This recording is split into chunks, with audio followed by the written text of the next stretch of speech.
Sir जिस तरह से नंबर गिर रहा है, कहीं ना कहीं 400 पार की उम्मीदें लगाई जा रही थी और लद्दाख में भी जिस तरह से बीजेपी काफ़ी पॉजिटिव थे कि इस सीट को जीत के निकलेंगे, तो कहाँ कमी रह गई? आपको क्या लगता है नंबर्स गिरने की वजह?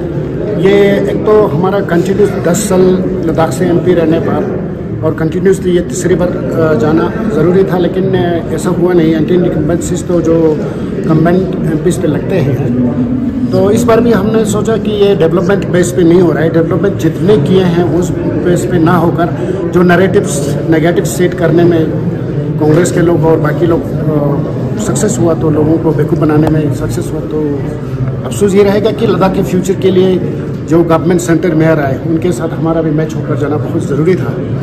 अब जो लोगों का फैसला है जी। तो सर आप जैसे कह रहे थे लोगों को बेवकूफ़ बनाया है, तो क्या इस समय क्या आपको लगता है कि जिस तरह से पब्लिक आम जनता जो डिमांड कर रहे थे या 4 पॉइंट एजेंडा पे बात कर रहे थे या क्लाइमेट फास्ट पे जिस तरह से बैठे हैं, तो तब भी आपको लगता है कि लोग इतनी जल्दी बेवकूफ़ हो गए क्योंकि कांग्रेस पार्टी ने भड़काया? अब देखिए ना, जैसे कांग्रेस हो या इंडिपेंडेंट कैंडिडेट हो, 4 पॉइंट एजेंडे पे क्या कम कर पाएंगे? नंबर 1 करना तो सरकार ने है, तो सरकार जब गवर्नमेंट नहीं आ रहा है तो लोगों को बेवकूफ़ बनाने में सक्सेस हुआ ना जी। अदरवाइज हम भी ये नहीं चाहते कि हम भी हमारे प्रोटेक्शन के लिए हो, सारे जो लद्दाख के हित में जो भी है उस फैसले में हम भी मेहनत करेंगे। लद्दाख को अच्छा 10 साल को अपॉर्चुनिटीज़ मिली, 10 सालों में भारतीय जनता पार्टी कर सकते थे, आवाम के उम्मीदों में कर सकते थे, कहाँ कमी रह गई? कैंडिडेट जो इस वजह से कमी रह गई कि क्या हुआ?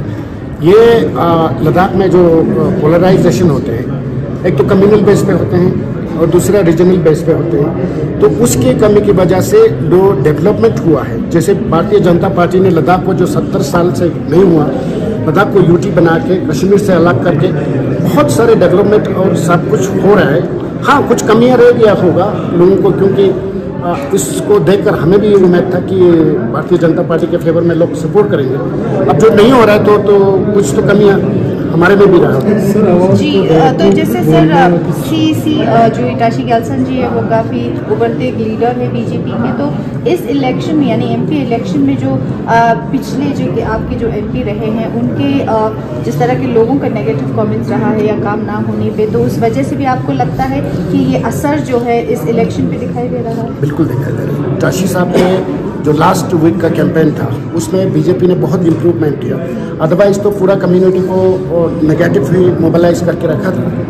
तो टाशी साहब के चेहरे को देखकर, टाशी साहब की जो लीडरशिप के क्वालिटीज़ को देखकर बहुत ही अच्छी तरह लोगों का रिस्पॉन्स आया। तो सर जिस तरह से जांस्कर और नुब्रा को डिस्ट्रिक्ट का दर्जा देने वाला था शायद एमसीसी से पहले, शायद वो ना देने की वजह से भी शायद आपके इस नंबर्स में कमी आ रही? बिल्कुल बिल्कुल, जो कमिटेड बातों को टाइम पे नहीं होने पर भी लोगों में निराशा है, तो अभी तो वही कह सकते हैं कि डिस्ट्रिक्ट देना हो या जो भी करना हो, करना तो हमें ही पड़ेगा। अब हनीफा जी जितनी जा रहे हैं तो हम भी मदद करेंगे। सर कहीं ना कहीं अभी नेशनल की जिस तरह से काउंटिंग देखी जा रहे हैं और उम्मीद बहुत ऊंचा रहा बीजेपी का, तो कहीं अभी काफ़ी टक्कर के रहे इंडिया अलायंस और आईएनडी का, तो उस पर क्या यही है? जैसे मुझे भी लग रहा है 400 पर नहीं हो रहा है, बट बीजेपी का कोई तकरीबन 250 तक आने का चांसेस है और इंडिया अलायंस के साथ 300 से पार जाएगा, तो कंफर्टेबली सरकार बनाएंगे। Thank you.